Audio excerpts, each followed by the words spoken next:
ఇవాళ టాపిక్ చాలా మంచి ఇంపార్టెంట్ టాపిక్ ఉంది. సమర్థ నాయకత్వము, సమగ్ర అభివృద్ధి. ఇది నిజంగా ఈరోజు సమాజానికి కావలసినటువంటి సరైన నాయకత్వం లేకపోతే ఏ సంస్థ కూడా ముందుకు సాగదు. సమగ్ర అభివృద్ధి ఎప్పుడు సాధ్యమవుతుంది? సమర్థవంతమైన నాయకత్వం ఉన్నప్పుడే సాధ్యమవుతుంది. నాకు నిజంగా బాల వికాసాల్లో బాగా నచ్చింది కూడా అదే. ఫ్రీగా ఇవ్వడం కాదు, సంస్థ ప్లాంట్ పెట్టడం కాదు, ప్లాంట్ నడపడం అనేది చాలా ముఖ్యమైనటువంటిది. మనం చూస్తూ ఉంటాం, సిఎస్ఆర్లో చాలామంది వచ్చి వాటర్ ప్లాంట్లు పెడతారు, లేకపోతే వివిధ కార్యక్రమాలు చేపడతారు. అది ప్రారంభమే గొప్పగా ఉంటుంది తప్ప ఆచరణ శూన్యం. ప్రారంభం ఘనంగా ఉంటుంది, ప్రాక్టికల్ ఇంప్లిమెంటేషన్లో ఫెయిల్యూర్ ఉంటుంది. అందుకే నేను ఈ బాల వికాస సంస్థకు బాగా అట్రాక్ట్ అయ్యి ఒక 20 ఏళ్ల క్రితం ముచ్చట చెప్తున్నాను. నేను ఇప్పుడు ఎమ్మెల్యేగా దాదాపు 7వ టర్ము ఎమ్మెల్యేగా పనిచేస్తున్నాను. ఆ రోజుల్లో ఇప్పుడంటే మిషన్ భగీరథ కొంత నీళ్ళు వచ్చినాయి, కానీ అప్పుడు అసలు మొత్తం ఫ్లోరైడ్ నీళ్లు, చాలా ఇబ్బందులు ఉండేవి. ప్రజలకు మంచినీళ్ళు ఇస్తే అమృతంలాగా ఫీల్ అయ్యేవాళ్ళు. అసలు ఊర్లలోకి ఎమ్మెల్యే వెళ్ళాలంటే ఆ రోజుల్లో అన్ని బిందెలు అడ్డం పెట్టే కాలం. ఆ రోజుల్లో బాల వికాస్ చేసే కృషి నా మనసుకు ఎంతగానో నచ్చింది. నేను ఇక్కడికి వరంగల్కి వచ్చి ఈ సంస్థలో నేను కూడా ట్రైనింగ్లో పాల్గొని దీన్ని అర్థం చేసుకొని బాల వికాసాలో ప్రత్యక్షంగా సభ్యుడిని కాకపోయినా పరోక్షంగా సంస్థలో ఒకటిగా పనిచేస్తూ నా నియోజకవర్గంలో ప్రతి గ్రామంలో కూడా ప్లాంట్ పెట్టాం, పట్టణంలో కూడా ప్లాంట్లు పెట్టాం. వేలాది మందికి ఈరోజు బాల వికాస ద్వారా స్వచ్ఛమైనటువంటి శుద్ధి చేసిన త్రాగునీరు అందించి ఎంతోమంది ఆరోగ్యాన్ని కాపాడాం.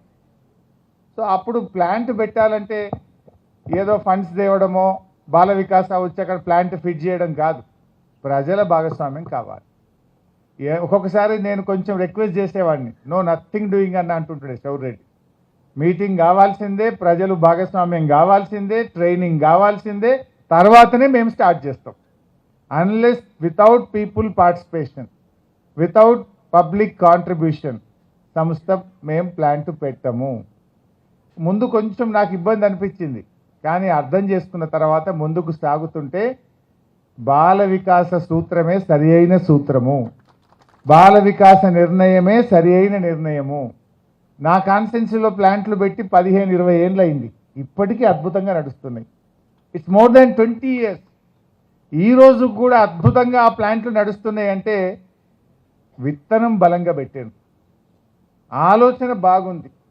ఏదైతే సమర్థ నాయకత్వం, సమగ్ర అభివృద్ధి అనేటువంటి నినాదం ఏదుందో ఆ నాయకత్వం కూడా ఏంది, మనం నామినేట్ చేయలే, మీటింగ్ పెట్టి అందులో ఒకరిని ప్రజలు ఎన్నుకున్న వాళ్ళే నాయకులు. అక్కడ ఎలక్షన్లు లేవు, రాజకీయాలు లేవు, కానీ పార్టీ ఏదైనా కావచ్చు, గ్రామ ప్రజలందరూ కూర్చొని ఈ ప్లాంట్ ఎవరి చేతుల్లో ఉంటే బాగుంటుందని ప్రజలు నిర్ణయిస్తే, లబ్ధిదారులు నిర్ణయిస్తే, అందులో భాగస్వామ్యమైన వాళ్ళని నిర్ణయించి సరి అయిన చేతిలో నాయకత్వం పెట్టడం వల్ల 10 కాలాల పాటు ఈ సంస్థ చల్లగా నడిచింది, కొన్ని వేలాది మంది ప్రాణాలు కాపాడింది. నిజంగా ఫ్లోరైడ్ వల్ల, కలుషితమైన త్రాగునీరు తాగడం వల్ల ఎంత డబ్బు కోల్పోయారు ప్రజలు. కొంతమంది అయితే ఫ్లోరైడ్తోని కాళ్ళు చేతులు వంకర్లు పోయి ఫ్లోరైడ్ బాధితులుగా మిగిలిపోయిన కుటుంబాలు చూసాం కొన్ని జిల్లాల్లో. కలుషిత నీరు దాగి ఆసుపత్రుల పాలై వేల లక్షల రూపాయలు నష్టపోయి జీవితాలే ఆగమైన కుటుంబాలను చూసాం. మాటల్లో చెప్పడం సులువు, కానీ బాల వికాస చేసిన కృషి వల్ల ఇటు తెలంగాణ, ఆంధ్రప్రదేశ్, మహారాష్ట్ర, కర్ణాటక, ఒరిస్సా, తమిళనాడు, ఇప్పుడు కొత్తగా నేపాల్లో కూడా అడుగు పెడుతున్నారు, పక్క దేశంలో కూడా అడుగు పెడతా ఉన్నారు. నిజంగా ఇది వరంగల్కు, కాజీపేటకు గర్వకారణం, యావత్ తెలంగాణకు గర్వకారణం. మన వరంగల్లో పుట్టిన సంస్థ తెలంగాణ అంతా 1600 ప్లాంట్లు పెట్టి ప్రతిరోజు కొన్ని లక్షల మందికి స్వచ్ఛమైన త్రాగునీరు అందిస్తూ ఎన్నో జీవితాలకు మార్గదర్శకంగా నిలిచినటువంటి సంస్థ మరి మన బాల వికాస సంస్థ. మీరు వాటర్ ప్లాంట్లే మరి ఇక్కడ అందరు తెలిసేమో, కానీ నేనైతే ఒక వాటర్ ప్లాంట్లు కాదు, ఎన్ని ప్రోగ్రాములు చేశామో మేము. బస్ షెల్టర్లు కట్టాం, స్కూళ్ళు దత్తత తీసుకొని మోడల్ స్కూల్స్ నిర్మించి స్కూళ్ళలో లైబ్రరీలు, స్కూళ్ళల్లో కమిటీలు, స్కూల్స్లో కూడా గొప్ప మార్పు తెచ్చే కార్యక్రమం చేశాం.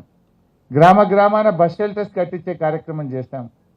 వాటర్ షెడ్ యాక్టివిటీ ఎన్నో చోట్ల చిన్న చిన్న పర్కులేషన్ ట్యాంకులు, చెక్ డ్యాములు కట్టి సాగునీటి లభ్యత పెంచేటువంటి కార్యక్రమాలు చేశాం. ఒక్కటి కాదు, అసలు మేము చెయ్యని కార్యక్రమమే లేదు. సోలార్ ప్లాంట్స్, రకరకాల కార్యక్రమాలు బాల వికాస్తో కలిసి పనిచేయడం జరిగింది.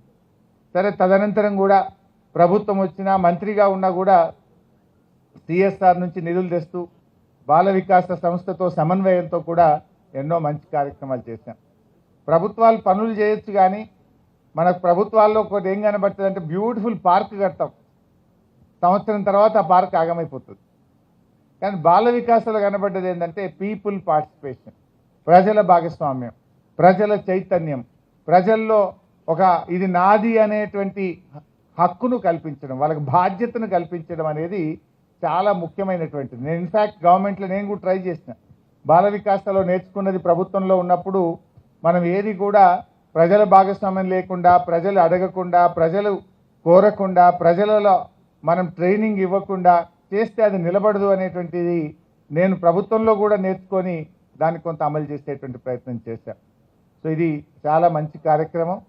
బట్ ఏది ఏమైనా మరి ఇప్పుడు బాల వికాస నేపాల్ పక్క దేశానికి కూడా పోవడం అనేటువంటిది చాలా సంతోషం. మరి మా బాలక్క గారు, ఆండ్రూ గారు లాస్ట్ టైం కూడా నేను కలిశాను. పాపం వారి ఆరోగ్యం బాగాలేదు.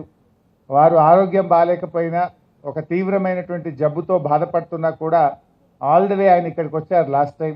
వారిని నేను కలిసి ఇక్కడే వారితో కలిసి భోజనం కూడా చేశాను. బాలక్క ఈ నేల మీద పుట్టి ఈ దేశంగాని దేశం పోయి జీవిస్తున్నా కూడా ఈ మట్టి మీద ప్రాణం, ఈ మట్టి మీద ప్రేమతో ఇంత మంచి కార్యక్రమాలు చేసింది. ఇలా మనం కూడా ఆలోచించాలి. ఇక్కడ పుట్టి ఎక్కడో ఉన్నటువంటి బాలక్క అక్కడ తెల్లవాడిని పెళ్లి చేసుకున్న మన మట్టి మీద ప్రేమ పోలేదు ఆమెకి. అది కదా మనం నేర్చుకోవాల్సింది, అది కదా మనం స్ఫూర్తి పొందాల్సింది. ఎవరికైనా ఎంతో కొంత సాయం చేయొచ్చు మనం. ప్రతి ఒక్కరము డబ్బు ఉండాల్సిన అవసరమే లేదు, గుణం ఉండాలి, మంచి మనసు ఉండాలి. డబ్బు ఒక్కటే ముఖ్యం కాదు కదా మనిషికి. మంచి మనసు ఉంటే మనం అప్పుడప్పుడు ఈ మధ్య ఎట్లా తయారైపోయిందంటే పట్టణాల్లో రోడ్డు మీద యాక్సిడెంట్ అయ్యి వాడు కొట్టుకుంటుంటే కూడా వీడు పక్కకెళ్ళి సందరికెళ్ళి పోతుండు. అరే దిగి ఇంత 108కి ఫోన్ చేసో, వానికి మంచినీళ్ళు తాగిపించో, వాని జర పక్కకి తెచ్చో, లేకపోతే చేతులు రాసినట్టు చేసో చేస్తున్నారా? కొంతమంది చేస్తున్నారు. బట్ తగ్గిపోతుందా లేదా? గుణం, ఆ నేచర్ కావాలి. మరి ఆ బాలక్క ఎంత గొప్పది ఆ లెక్కను చూసుకుంటే. తనకు పిల్లలు లేదా, తనకు సంసారం లేదా, తనకు భర్త లేదా, తనకు కోరికలు లేవా? కోరికలు, సంసారము, పిల్లలు ఎంత ముఖ్యమో సమాజం పట్ల బాధ్యత అంత ముఖ్యమో అనేది బాలక్క మనకు నేర్పింది. ప్రతి మనిషికి కోరికలు ఉంటాయి, కానీ ఒక 10% సమాజం కోసం పనిచేయి. నువ్వు సమాజం కోసం పనిచేస్తే సమాజం నీ కోసం పనిచేస్తుంది. ఇది ఒక్కరి బాధ్యత కాదు. ఏదో ప్రభుత్వం చేయాలి, ఎమ్మెల్యే చేయాలి, ఇంక సర్పంచ్ చేయాలి, ఇంకెవడో చేయాలని కాదు. అందరం భాగస్వామ్యం కావాలి. అందరం చేయి కలిపినప్పుడే ఈ దేశం, ఈ సమాజం మానవత్వంతో పరిణమిల్లుతుంది, మంచితనంతో ముందుకు సాగేటువంటి అవకాశం ఉంటుంది. అప్పుడప్పుడు నాకు అనిపిస్తుంది, పల్లెటూర్లలో ఊర్లో ఒక్కరికి ఆపద వస్తే ఊరంతా ఒక్క దగ్గరికి వస్తుంటుంది. హైదరాబాద్లో అపార్ట్మెంట్లలో పక్క అపార్ట్మెంట్లో అయితే కూడా వీరికి తెలియదు. ఈ ముంగటుండని ఎదురుగానే ఇల్లు ఉంటుంది, కానీ అందులో ఎవడు ఉంటాడో వీరికి తెలియదు. అందులో ఏమన్నా అయితే కూడా వీడు స్పందించాడు.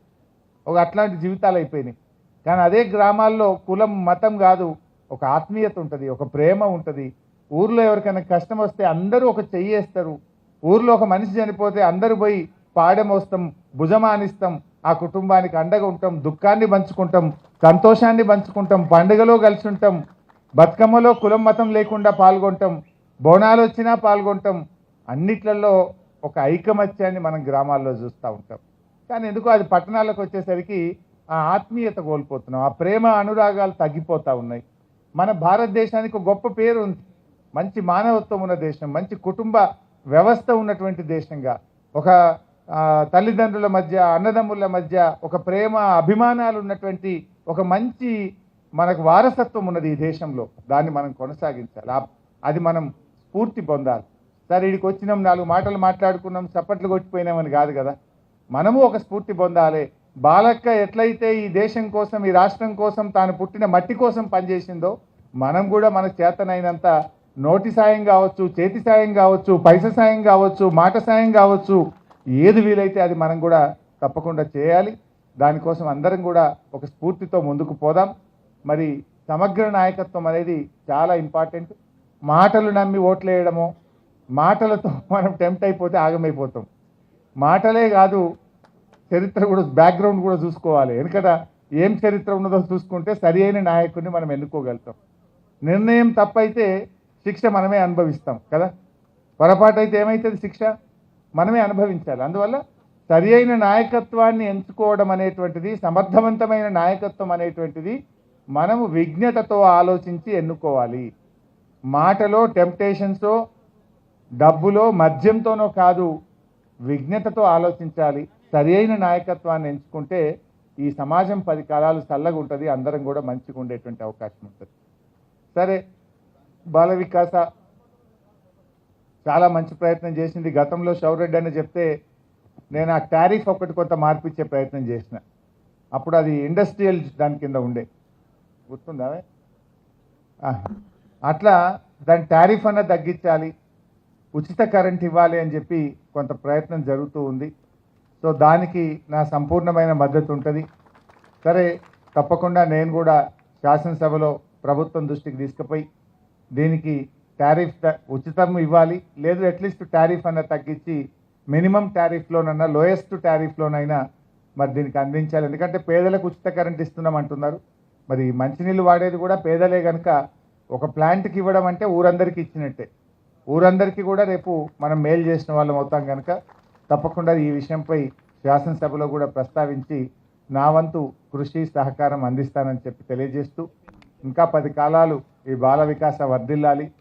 మనందరి ప్రేమ అనురాగాలతోని బాలక్క, వారి హస్బెండ్ ఆండ్రూ గారు మంచి ఆరోగ్యంగా ఉండాలని నేను ఆ భగవంతుని ప్రార్థిస్తూ అందరికీ నమస్కారం.